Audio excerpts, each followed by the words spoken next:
Finlandia, febrero de 1940. La temperatura había descendido menos 38 grados Celsius. Tan fría que metal quemaba la piel desnuda al contacto, tan fría que el aliento se congelaba en nubes cristalinas antes de disiparse en el pálido aire ártico.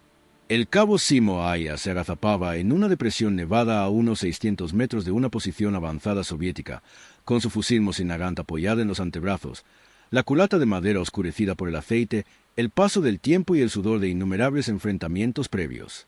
A su alrededor, el bosque se extendía en todas direcciones como una catedral helada, con abedules esqueléticos contra el paisaje blanco, sus ramas cargadas de nieve que amortiguaba el sonido y creaba una inquietante monotonía acústica.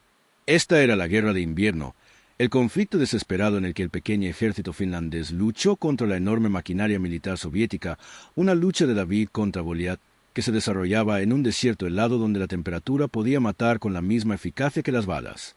Aia llevaba 3 horas observando la posición soviética, inmóvil con su traje de camuflaje blanco, integrándose al paisaje gracias a su paciencia y disciplina. La posición que vigilaba era un puesto de observación avanzado, con 9 soldados soviéticos encargados de supervisar los movimientos finlandeses y solicitar ataques de artillería. La doctrina táctica estándar implicaba atacar un objetivo así con fuego coordinado de múltiples tiradores, saturando la posición con un gran volumen de fuego antes de que los supervivientes pudieran ponerse a cubierto eficazmente o pedir apoyo por radio. Pero Aia operaba solo. Como casi siempre, un cazador solitario cuyos métodos desafiaban el pensamiento militar convencional. Y hoy, observando la geometría de la posición soviética con la mirada calculadora de alguien que entendía los ángulos y la desviación de maneras que trascendían el entrenamiento de puntería estándar, estaba planeando algo que luego sería descartado como imposible por los analistas militares que no habían estado allí para presenciarlo. El puesto de observación soviético ocupaba una ligera elevación, con 9 hombres distribuidos a lo largo de un afloramiento rocoso que proporcionaba cobertura natural y buenas líneas de visión hacia las posiciones finlandesas. Se habían dispuesto con un razonable sentido táctico, un espaciamiento que impedía que un solo proyectil de artillería eliminara a toda la unidad, posiciones de cobertura que protegían del fuego directo desde ángulos predecibles. Lo que no habían tenido en cuenta, algo que ningún manual táctico de la época abordaba, era un francotirador capaz de usar las características del terreno y la física balística para que una sola bala lograra lo que debería requerir múltiples disparos. Aia había dedicado su tiempo de observación no solo a identificar objetivos, sino también a cartografiar el espacio tridimensional que ocupaban, anotando distancias, elevaciones y las superficies duras que podrían desviar la trayectoria de una bala en lugar de simplemente detenerla. Aia no había cursado estudios en una academia militar ni en una escuela formal de tiro. Había crecido en la Finlandia rural, aprendiendo a disparar cazando en bosques donde la munición era cara y cada cartucho contaba. Su familia no podía permitirse disparos desperdiciados ni practicar sin producir alimentos. Esa limitación económica le había enseñado a Aia a pensar de forma diferente sobre el tiro, a planificar cada disparo con la comprensión de que las balas eran recursos preciosos que debían utilizarse con la máxima eficiencia. Había aprendido a interpretar el terreno como algunos hombres leen los libros, comprendiendo cómo la profundidad de la nieve afectaba el impacto de las balas, cómo las superficies heladas podían desviar los proyectiles, cómo la elevación y el ángulo se combinaban para crear oportunidades que parecían imposibles hasta que se mapeaba la geometría con suficiente cuidado. El ejército finlandés reconoció las excepcionales habilidades de Aia al inicio del conflicto, asignándolo a operaciones independientes donde sus habilidades únicas podían tener el máximo impacto. Para febrero de 1940, ya había acumulado una impresionante cantidad de bajas confirmadas y se había ganado la reputación, tanto entre las fuerzas finlandesas como soviéticas, de ser un fantasma que aparecía de la nada, eliminaba objetivos con una precisión imposible y se desvanecía antes de que se pudiera organizar el contraataque. Los soviéticos lo llamaban Muerte Blanca, un apodo que reflejaba el terror que inspiraba. Una fuerza invisible y sin rostro que atacaba sin previo aviso en un paisaje donde la muerte por exposición rivalizaba con la muerte por combate. Pero la reputación y los éxitos pasados no significaban nada en el momento del combate.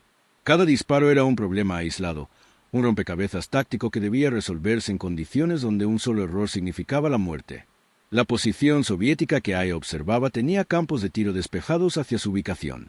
Si se rebelaba con un disparo que no lograra un efecto decisivo, 9 fusiles enemigos responderían con suficiente fuerza como para hacer improbable su supervivencia, independientemente de su posición de cobertura. La doctrina estándar requería atacar a dichos objetivos desde la máxima distancia efectiva, disparar y reposicionarse inmediatamente para evitar el contraataque.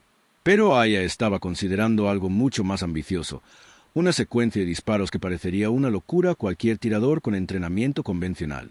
Su plan se basaba en 3 factores que la mayoría de los francotiradores nunca consideraban en conjunto.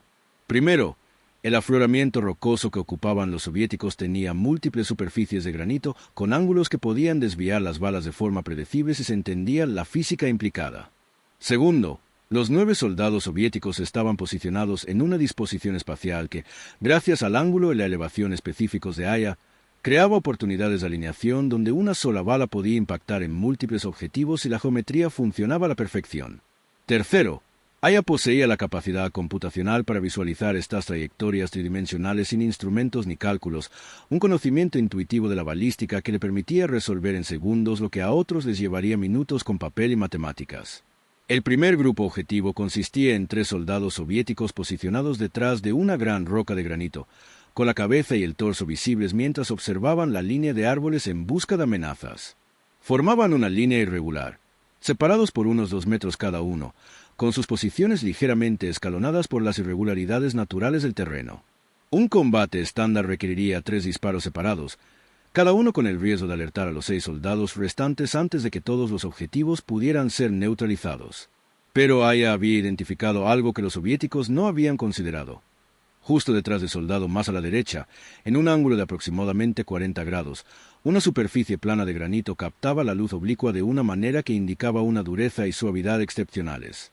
Si una bala impactaba en esa superficie en el ángulo correcto con suficiente velocidad restante, las leyes de la física dictaban que no se detendría sin más. Rebotaría. Aya había pasado años cazando en estos bosques. Había visto cómo las balas hacían cosas inesperadas al impactar en rocas congeladas o madera densa en ángulos agudos. Había observado cómo los proyectiles se desviaban y volcaban. Había estudiado cómo los ángulos de impacto determinaban si una bala penetraría o rebotaría. Había desarrollado un sentido instintivo para determinar qué trayectorias producirían qué resultados. Ahora, tumbado en su escondite en la nieve, con el rifle apuntando a la posición soviética, se disponía a apostar su vida en cálculos que solo existían en su mente, en física que, según la doctrina militar, no podía utilizarse como arma con tanta precisión. Las matemáticas del tiro con rebote eran complejas e involucraban la construcción de la bala, el ángulo de impacto, la dureza de la superficie, la retención de velocidad y una docena de otras variables que cambiaban según la situación. Los francotiradores militares de la época entendían el rebote como un peligro que había que evitar. Las balas se desviaban de forma impredecible, perdían precisión y podían poner en peligro a las fuerzas aliadas. La idea de inducir deliberadamente el rebote para impactar en múltiples objetivos era tan poco convencional que ningún manual de entrenamiento la abordaba. Sin embargo, Aya, tras cientos de expediciones de caza e incontables horas observando el comportamiento de los proyectiles en entornos naturales, había desarrollado una comprensión intuitiva de estos principios que trascendía la formación balística formal. Su primer disparo, planeado con la precisión de un ingeniero y el instinto de un depredador, apuntaría al soldado soviético más a la derecha del grupo de 3 hombres. Pero el punto de mira no era el centro de masas, no era el disparo de alto porcentaje que recomendaba la doctrina.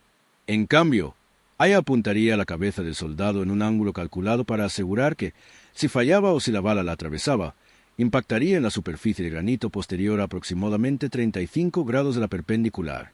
En ese ángulo, con la velocidad del cartucho 7,62x54 mmR y la construcción de la bala, la física predecía que la bala se desviaría en lugar de fragmentarse. Mantendría suficiente energía para seguir siendo letal y rebotaría hacia la posición del segundo soldado con una trayectoria que Aya había trazado mediante pura observación y razonamiento espacial.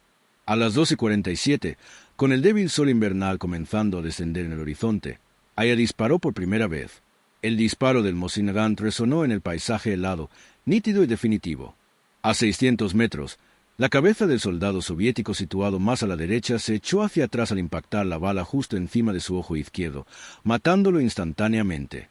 Pero el proyectil, al atravesar el cráneo y el tejido cerebral, conservó la velocidad y la integridad estructural suficientes para continuar su trayectoria. Impactó en la superficie de granito exactamente donde Aya había predicho, exactamente en el ángulo que había calculado por instinto, no por matemáticas.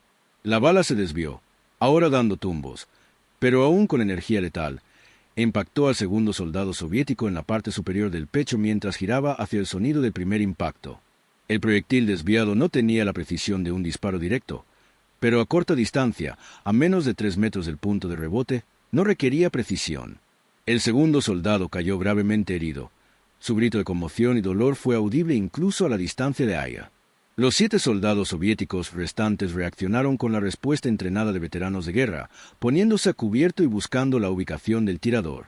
Pero estaban confundidos por lo que acababa de suceder, intentando procesar cómo 2 hombres habían sido alcanzados por lo que parecía un solo disparo. Esa confusión, ese momento de disonancia cognitiva cuando la realidad no coincidía con las expectativas tácticas, le dio a Aya los segundos que necesitaba para su siguiente combate. Su segundo disparo, realizado 8 segundos después del primero, apuntó a una geometría completamente distinta. 2 soldados soviéticos se habían refugiado tras un tronco caído a unos 15 metros del primer grupo. El tronco, grueso y cubierto de nieve, ofrecía una excelente protección contra el fuego directo desde el ángulo de Aya. Pero Aya no planeaba un disparo directo. Durante su observación, había observado que el extremo del tronco terminaba cerca de otro afloramiento de granito, y que el suelo debajo se había congelado tanto que era prácticamente piedra. Su objetivo era el suelo helado justo delante de la posición del soldado más cercano. Un disparo que parecía carecer de sentido táctico, que parecía desperdiciar munición valiosa disparando al suelo. La bala impactó en tierra congelada con un ángulo poco pronunciado, comportándose más como una piedra que rebota en el agua que como una penetración balística convencional. Rebotó hacia arriba, perdiendo velocidad, pero ganando una trayectoria ascendente que la llevó bajo la cubierta protectora del tronco. El proyectil desviado impactó al soldado soviético más cercano en el bajo vientre, una herida que podría no ser mortal de inmediato, pero sin duda la incapacitaba. El grito del soldado fue agudo y terrible, el sonido de alguien que sabía que había recibido un golpe grave pero no entendía cómo era posible. Pero el segundo disparo de Aya había logrado más que herir a un solo objetivo. La bala, tras impactar al primer soldado, se había desviado de nuevo contra la superficie de granito tras él, dando tumbos con una trayectoria caótica, pero aún con suficiente energía para ser peligrosa. Dio en el hombro al segundo soldado tras el tronco, un impacto de refilón que no fue letal, pero sí doloroso y desorientador. 2 soldados soviéticos más cayeron de una sola bala, y la posición enemiga estaba ahora completamente confundida sobre a qué se enfrentaban. Los 5 soldados soviéticos restantes estaban ahora en plena defensa, conscientes de que estaban bajo fuego de francotiradores, pero incapaces de identificar la posición del tirador con precisión. El fogonazo de Aya había sido mínimo. Su posición, cuidadosamente elegida para mimetizarse con el terreno circundante, y el uso de escondites cubiertos de nieve impedía una señal evidente contra la que devolver el fuego. Los soviéticos comenzaron a gritarse entre sí, algunos señalando en dirección a Aya, otros señalando zonas completamente distintas. Su coordinación táctica se desmoronó ante la presión de perder 4 hombres en segundos ante una amenaza invisible que parecía desafiar la lógica balística. El tercer disparo de Aya demostró otra aplicación del pensamiento geométrico que la doctrina convencional no contemplaba. 3 soldados soviéticos se habían agrupado tras una gran roca, buscando refugio en la masa de la cobertura compartida. Estaban posicionados verticalmente debido a la pendiente del terreno. Un soldado más alto que los demás, creando lo que Aya reconoció como una oportunidad de alineación.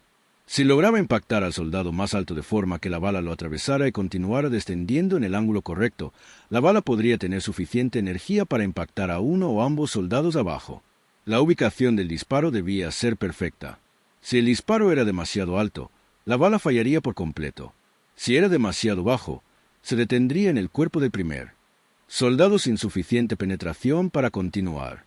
Aya apuntó a la parte superior del cuello del soldado, un objetivo que permitiría que la bala atravesara tejido relativamente blando, perdiendo algo de velocidad, pero manteniendo la integridad estructural y la trayectoria. El tercer disparo, realizado 19 segundos después del segundo, demostró la extraordinaria puntería de Aya, incluso más allá de su creatividad geométrica. A 600 metros, apuntando a una zona del tamaño del cuello de un enemigo parcialmente oculto, con una temperatura de menos 38 grados que afectaba tanto la trayectoria de la bala como el rendimiento del rifle, el disparo requirió perfección técnica. La bala impactó exactamente como estaba previsto, seccionando la arteria carótida del soldado y continuando por su cuello con suficiente energía retenida para mantener su trayectoria descendente. La bala impactó al soldado justo debajo, en la parte superior de la espalda, penetrando entre los omóplatos y causando daños catastróficos en las estructuras torácicas. 2 soldados soviéticos más cayeron de una sola bala, y la posición quedó en completo caos. Los 2 soldados soviéticos restantes, al presenciar la muerte o las heridas graves de 7 de sus camaradas en menos de 30 segundos por lo que parecían solo 3 disparos, se dispersaron y huyeron. Disciplina militar, coraje, entrenamiento táctico. Todo se disolvió ante una amenaza imposible, un enemigo que aparentemente podía hacer que las balas hicieran cosas que violaban toda comprensión del combate.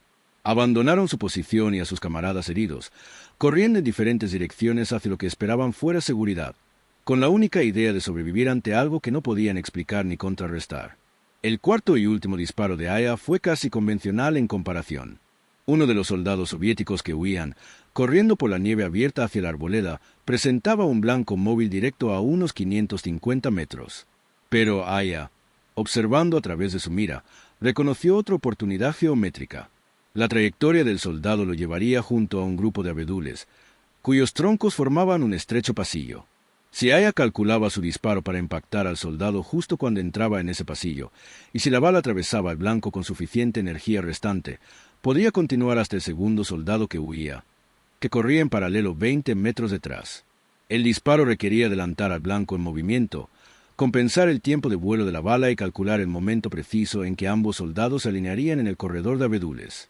Aya realizó estos cálculos en la fracción de segundo que transcurrió entre la decisión de disparar y apretar el gatillo, procesando mentalmente variables que habrían requerido un cálculo exhaustivo para la mayoría de los francotiradores. La bala impactó al primer soldado soviético en el costado mientras corría, atravesándole el torso y continuando su trayectoria por el corredor de abedules. El segundo soldado que huía, mirando hacia su camarada caído, corrió directamente hacia la trayectoria del proyectil, aún letal.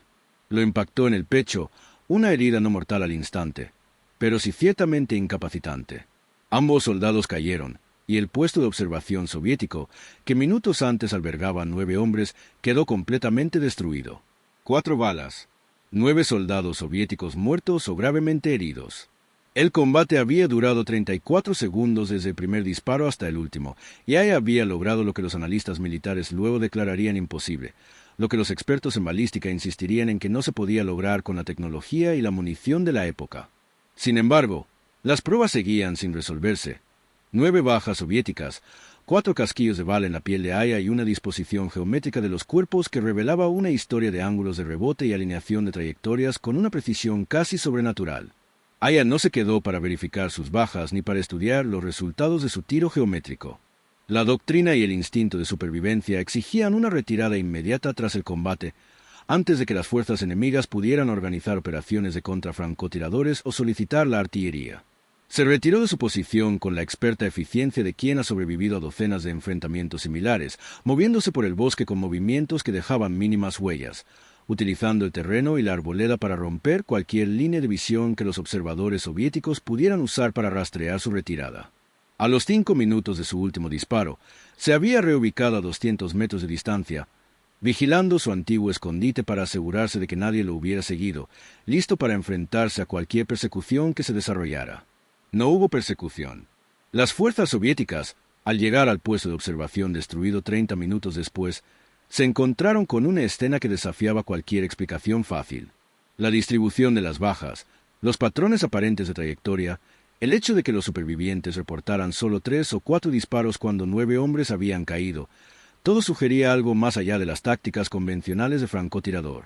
Los oficiales de inteligencia que estudiaron el lugar del enfrentamiento quedaron desconcertados por la evidencia balística. Algunos teorizaron que varios francotiradores dispararon en perfecta coordinación, aunque eso no explicaba los patrones de rebote ni la geometría de las heridas. Otros sugirieron nueva tecnología armamentística finlandesa, quizás munición experimental con propiedades de deflexión inusuales, aunque no existía evidencia de tal tecnología. La verdad, que un solo francotirador había usado las características del terreno y la física balística para hacer que 4 balas lograran lo que debería haber requerido 9 o más, estaba tan lejos del pensamiento doctrinal que muchos comandantes soviéticos simplemente la descartaron como informes de combate exagerados. El tipo de historia imposible que los soldados asustados contaban para explicar derrotas aplastantes. Pero la inteligencia finlandesa, Al informar a Aya tras el combate, escuchó atentamente mientras éste explicaba su metodología. Los oficiales entrenados en puntería convencional se mostraron escépticos, cuestionando si los disparos de rebote deliberados podrían controlarse con la precisión suficiente para un uso táctico. La respuesta de Aya fue, como era de esperar, minimalista. Les mostró los cartuchos usados, describió la geometría que había observado y se ofreció demostrar la técnica si podían proporcionar un escenario de entrenamiento similar. La oferta fue rechazada, en parte porque crear tales escenarios de entrenamiento era logísticamente impráctico, en parte porque muchos oficiales sospechaban que lo que Aya había logrado se debía tanto a la suerte como a la habilidad, una combinación irrepetible de condiciones perfectas y circunstancias excepcionales. Lo que no entendían, lo que el pensamiento militar convencional no podía comprender del todo, era que el logro de Aya no se debía a munición especial ni a accidentes fortuitos. Se trataba de ver el campo de batalla como un espacio tridimensional, lleno de geometría aprovechable, de comprender que las balas eran física en movimiento y que la física seguía leyes predecibles. Aya simplemente había aprendido esas leyes mediante la experiencia, no mediante la educación. Había desarrollado la capacidad intuitiva de interpretar el terreno y calcular trayectorias sin un proceso matemático consciente, y poseía la puntería necesaria para ejecutar disparos que requerían impactar en puntos específicos, en ángulos específicos y a 600 metros de distancia. El combate de febrero de 1940 se convirtió en una de las muchas acciones extraordinarias en el notable historial de combate de Aya durante la Guerra de Invierno. Se le atribuyeron más de 500 bajas confirmadas durante el breve lapso de la guerra, un promedio que desafiaba la probabilidad estadística y lo consagró como uno de los francotiradores más efectivos de la historia. Sin embargo, el combate con 4 balas y 9 bajas mantuvo un estatus especial entre quienes estudiaron sus métodos, representando la cúspide de su enfoque de tiro geométrico, el momento en que sus tácticas poco convencionales alcanzaron su resultado más espectacular. Los instructores militares finlandeses, al intentar incorporar las técnicas de Aya en los programas de entrenamiento formal, se enfrentaron al reto de enseñar cálculos balísticos tridimensionales intuitivos. Las habilidades que Aya demostró parecían casi imposibles de transmitir mediante la instrucción convencional. ¿Cómo se enseñaba a alguien a observar un paisaje y percibir instantáneamente los ángulos de rebote? ¿Cómo se entrenaba el razonamiento espacial que le permitía calcular trayectorias multiobjetivos sin instrumentos? Algunos instructores concluyeron que las habilidades de Aya eran simplemente dones innatos e inenseñables que no podían desarrollarse sistemáticamente. Otros creían que las habilidades podían aprenderse, pero que requerirían metodologías de entrenamiento que aún no existían y que tendrían que desarrollarse desde cero. Lo que finalmente surgió de estos entrenamientos fue un enfoque modificado que no intentaba replicar el ingenio intuitivo de Aya, sino que enseñaba los principios subyacentes que había descubierto con su experiencia. Los francotiradores finlandeses comenzaron a recibir instrucción sobre la física básica de los rebotes, qué ángulos producían deflexión frente a penetración, qué superficies podían aprovecharse, cómo reconocer alineaciones geométricas que creaban oportunidades para múltiples objetivos. El entrenamiento no pudo producir otro Aya, pero sí francotiradores que comprendían que las balas no se desplazaban simplemente en línea recta hacia un solo objetivo, sino que el campo de batalla ofrecía posibilidades tridimensionales que quienes recibían entrenamiento podían ver. Las fuerzas soviéticas, analizando la eficacia de los francotiradores finlandeses durante la Guerra de Invierno, desarrollaron tácticas de contrafrancotirador cada vez más sofisticadas. Colocaron observadores específicamente para detectar patrones de disparo inusuales. Entrenaron a los soldados para reconocer las configuraciones geométricas del terreno que Aya había explotado e incluso modificaron su propio posicionamiento táctico para minimizar las oportunidades de alineación que pudieran permitir que una sola bala impactara en múltiples objetivos. Las medidas defensivas tuvieron una eficacia limitada. Aya y los francotiradores que empleaban técnicas similares simplemente se adaptaron, encontrando nuevas oportunidades geométricas y aprovechando las diferentes características del terreno. Se convirtió en una partida de ajedrez táctica que se jugaba a velocidades letales en la naturaleza helada, donde cada bando aprendía y se adaptaba en el brutal laboratorio del combate. El propio Aya nunca obtuvo reconocimiento formal por el enfrentamiento a 4 balas durante la guerra. Los registros soviéticos, obtenidos tras el fin del conflicto, mostraban confusión y negación sobre los detalles del mismo, y muchos informes atribuían las bajas a múltiples francotiradores o a soldados finlandeses que se habían infiltrado a una distancia insospechada de las posiciones soviéticas. La idea de que un solo hombre con 4 balas hubiera destruido un puesto de observación de 9 hombres se alejaba demasiado de las narrativas de combate aceptables como para ser reconocida oficialmente. Los registros finlandeses documentaron el enfrentamiento, pero con un lenguaje técnico que oscurecía su naturaleza dramática, registrándolo simplemente como una acción exitosa de francotiradores independientes con 9 bajas confirmadas. La Guerra de Invierno terminó en marzo de 1940. Finlandia mantuvo su independencia, pero cedió territorio a la Unión Soviética. Esta costosa victoria requirió de todas las ventajas tácticas posibles para la pequeña nación. Las contribuciones de Aija, junto con las de miles de otros soldados finlandeses que lucharon con una creatividad desesperada, marcaron la diferencia entre la supervivencia y la ocupación. Pero pagó un alto precio por su eficacia. En marzo, poco antes del fin de la guerra, una munición explosiva soviética impactó cerca de su posición, destrozándole el lado izquierdo del rostro y dejándolo en coma durante 11 días. Cuando despertó, Finlandia estaba en paz. La guerra que había librado con tan extraordinaria habilidad había concluido mientras se yacía inconsciente. La recuperación fue larga y dolorosa, requiriendo múltiples cirugías reconstructivas y dejando una desfiguración permanente. La carrera de tiro de Aija, al menos en el nivel de élite que lo había convertido en leyenda, estaba prácticamente acabada. Las lesiones faciales afectaron su capacidad para apuntar correctamente los rifles, cambiaron su forma de posicionarse para disparos de precisión y lo transformaron de combatiente activo veterano retirado antes de cumplir 35 años. Vivió el resto de su vida en silencio, trabajando en la caza y la cría de perros, y rara vez hablaba de sus experiencias en la guerra con nadie más que con su familia cercana y compañeros veteranos. Pero las técnicas que él había desarrollado sobrevivieron a su servicio activo. La doctrina militar finlandesa, que evolucionó durante las décadas posteriores a la Guerra de Invierno, mantuvo el énfasis en el pensamiento geométrico y la percepción tridimensional del campo de batalla, que se remontaban directamente a las lecciones aprendidas de los métodos de Aija. Los programas de entrenamiento de francotiradores, no solo en Finlandia, sino con el tiempo en ejércitos de todo el mundo, comenzaron a incorporar principios de aprovechamiento de rebotes y planificación de trayectorias multiobjetivo. El combate específico con 4 balas y 9 bajas siguió siendo una excepción extrema, probablemente irrepetible incluso para el propio Aija en otras condiciones, pero el enfoque subyacente se convirtió en un conocimiento táctico consolidado.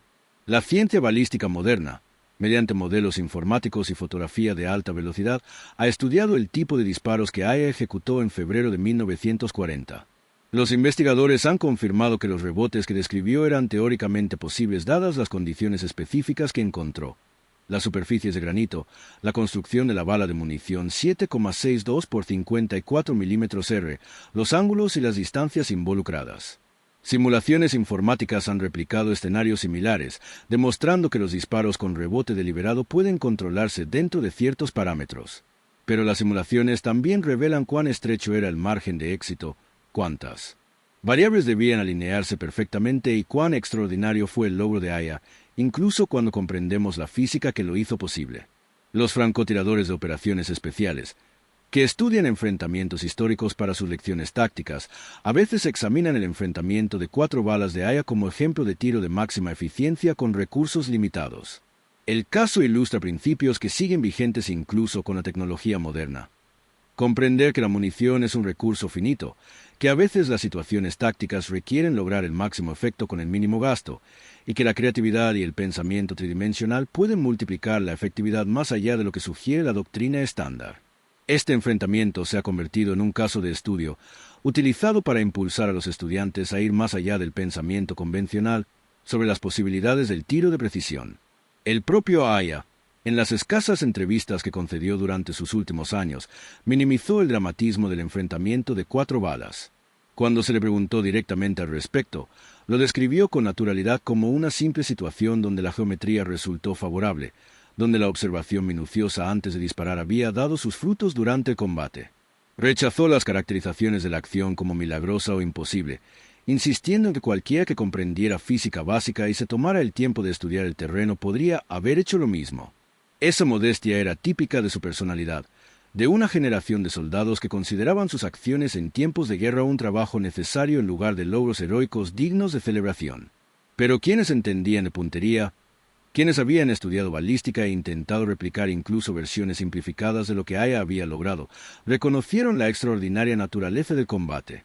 La capacidad computacional necesaria para visualizar esas trayectorias tridimensionales, la precisión de puntería para ejecutar disparos que debían impactar en puntos específicos y ángulos específicos desde 600 metros, la creatividad táctica para siquiera concebir tal enfoque. Todo ello representaba habilidades que existían en el extremo de la capacidad humana. La modestia de Aya no disminuyó el logro, simplemente reflejó su propio marco de referencia, su incapacidad para reconocer cuán fuera de lo normal eran realmente sus habilidades. Las 4 balas que Aya disparó en febrero de 1940 acabaron con 9 vidas soviéticas y demostraron principios que influirían en la doctrina de los francotiradores durante generaciones. Representaron la convergencia de la habilidad innata, el conocimiento del entorno, la necesidad táctica y la física pura, un momento en el que todo se alineó para producir un resultado que parecía imposible hasta que sucedió. Los historiadores militares que estudiaron el enfrentamiento décadas después se encontraron en la extraña situación de documentar una acción que tal vez no habrían creído si las pruebas no hubieran estado tan exhaustivamente documentadas, si los registros de bajas soviéticos y los informes finlandeses posteriores a la acción no se corroboraran entre sí con tanta precisión. El combate también puso de relieve algo importante sobre la innovación militar y la evolución táctica. Aya no había aprendido su técnica de tiro geométrico en manuales ni instrucción formal. La había desarrollado por necesidad debido a la escasez de munición y al requisito de maximizar la eficacia con recursos mínimos. Su experiencia como cazador, que los reclutadores militares podrían haber descartado como irrelevante para la guerra moderna, le había proporcionado precisamente las habilidades necesarias para el tipo de tiro de precisión y economía que exigía la guerra de invierno. Fue un recordatorio de que la eficacia militar a veces surge de contextos inesperados, de que las habilidades valiosas en combate no siempre pueden predecirse ni entrenarse sistemáticamente. Los intentos modernos de replicar el disparo de 4 balas de Aya, incluso con tecnología contemporánea y condiciones controladas, han obtenido resultados dispares. Tiradores expertos que utilizan rifles modernos con óptica y munición superiores han logrado ejecutar disparos de rebote con éxito en escenarios cuidadosamente planificados, lo que demuestra que la física que Aya aprovechó sigue siendo válida. Sin embargo, replicar la secuencia completa, múltiples disparos de rebote, 9 bajas por 4 balas, todo ello ejecutado bajo tensión de combate a 600 metros y a menos 38 grados de temperatura, ha resultado imposible en entornos controlados.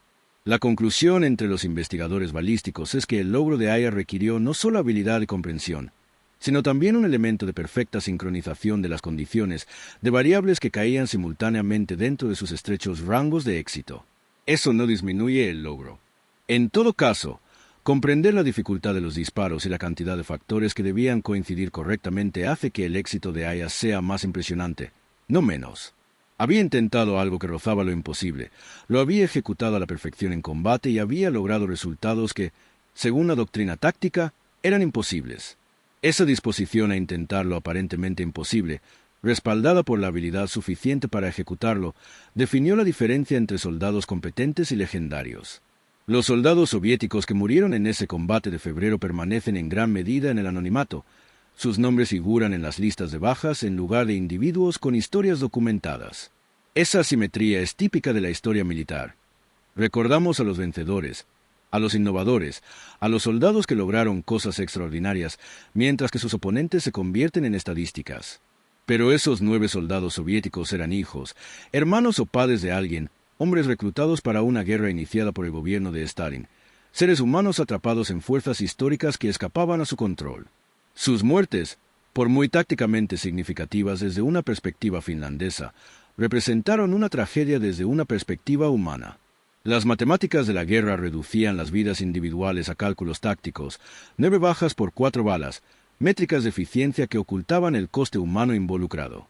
Aya vivió hasta 2002, falleciendo a los 96 años, tras haber sobrevivido a su devastadora herida facial por más de 60 años. Su longevidad le dio una perspectiva de sus acciones en tiempos de guerra que la mayoría de los veteranos de combate nunca alcanzaron. Le permitió ver su breve carrera en combate convertida en objeto de estudio histórico y comprender la excepcionalidad de sus logros. En sus últimos años, al hablar con historiadores y periodistas que lo buscaban, expresó sentimientos encontrados sobre su reputación en tiempos de guerra. Orgullo por haber servido eficazmente a Finlandia, sin duda, pero también conciencia de las vidas que había arrebatado, la permanencia de la muerte que había infligido y el coste humano de la excelencia táctica. La guerra lo había convertido en una leyenda, pero la leyenda incomodaba al hombre que comprendía su precio. Las 4 balas de febrero de 1940 yacen en algún lugar de la nieve finlandesa o suelo ruso, con su ubicación exacta desconocida y probablemente incognoscible. Son de metal y plomo comunes, fabricadas en fábricas soviéticas por trabajadores que jamás imaginaron el extraordinario uso que se les daría. Pero esas 4 piezas de tecnología balística, guiadas por la extraordinaria habilidad y creatividad táctica de Aya, lograron algo que los historiadores militares aún estudian, que los balistas aún analizan, que los instructores de francotiradores aún utilizan como ejemplo. Representan un momento en el que la capacidad humana alcanzó su límite práctico, cuando todo lo que se podía controlar se controlaba a la perfección, y cuando el resultado superó lo que la doctrina consideraba posible. La guerra moderna, con sus municiones guiadas de precisión y sistemas de control remoto, ha dejado obsoleto en cierto modo el tipo de puntería que Aya representaba. Los conflictos militares actuales suelen enfrentarse a enemigos con misiles que pueden atacar desde fuera del alcance visual, con drones operados a miles de kilómetros de distancia y con tecnología que hace que la puntería individual parezca casi arcaica. Pero algo se pierde en esa evolución tecnológica. El factor humano, la habilidad individual, la creatividad táctica que representaban soldados como Aya. Su enfrentamiento con 4 balas sirve como recordatorio de que la tecnología es solo un componente de la eficacia militar, y que la innovación y la adaptabilidad humana siguen siendo valiosas independientemente del avance de nuestras armas. La historia de Simo Aya y su imposible enfrentamiento con 4 balas sigue resonando porque captura algo esencial sobre el potencial humano en condiciones extremas. Demuestra que las personas aún pueden ser importantes en la violencia masiva de la guerra, que la creatividad y la habilidad pueden multiplicar la efectividad más allá de lo que sugieren los recursos, que la observación cuidadosa y el pensamiento no convencional pueden lograr resultados que la fuerza bruta no puede. En una era donde los conflictos militares parecen cada vez más dominados por la tecnología y la capacidad industrial, la historia de Aya nos recuerda que el elemento humano, el individuo pensante, adaptable y resolutivo, sigue siendo el factor más impredecible y potencialmente más decisivo de la guerra. 4 balas, 9 bajas, 34 segundos que demostraron lo que un humano hábil con pensamiento no convencional podía lograr cuando la necesidad, la habilidad y la geometría se alineaban a la perfección en la gélida naturaleza finlandesa.